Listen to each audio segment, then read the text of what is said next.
It's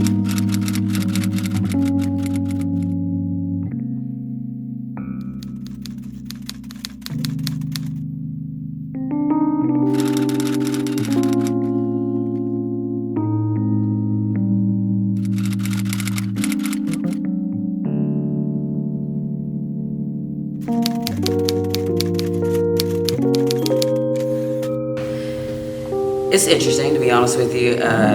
Most people don't understand because I identify as a gay man, and most believe, oh, if you like gay men, I mean, if you identify as gay, you like men. I'm like, well, no, I like masculine women, and that's been pretty difficult, especially before I transitioned over to being a man.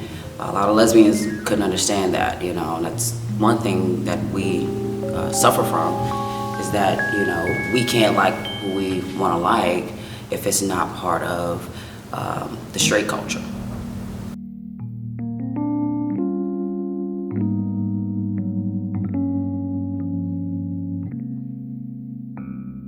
In the realm of our community, to help other people feel comfortable in their own skin. Being an activist for the last 17 years in the LGBT community, I've learned a lot of what I call displacement, of putting myself to the side to help other people be okay, and that in turn makes me feel okay. When I see members of our community able to smile, able to achieve, able to be their full selves without feeling persecuted, without feeling damned, dealing with parental issues, dealing with education issues, dealing with condemnation issues.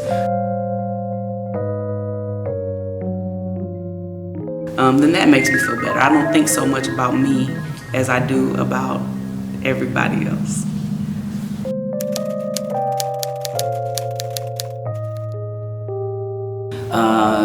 Being a black male, it's almost like it cancels out being a male sometimes, because today we are targeted. At the end of the day, we're targeted not just by police, we're targeted in our jobs, we're targeted by our families, and having the stereotype placed upon us that we don't take care of families. So, to be honest with you, I have the privilege, but being a black male, to me, it cancels it out.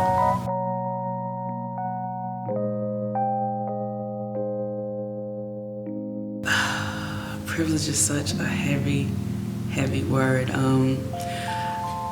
I used to didn't think I had any. Like growing up black in the South, lesbian, woman, single parent, it was hard for me to recognize that I had any, just because of the amount of struggle that I went through in life.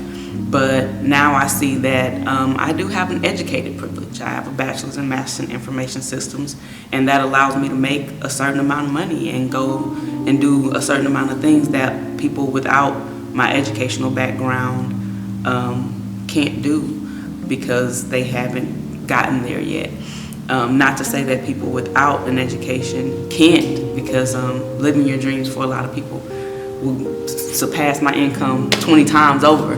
But those without the dream chaser mentality and that dream chaser drive in their system won't get there, and they'll struggle most of their lives without education.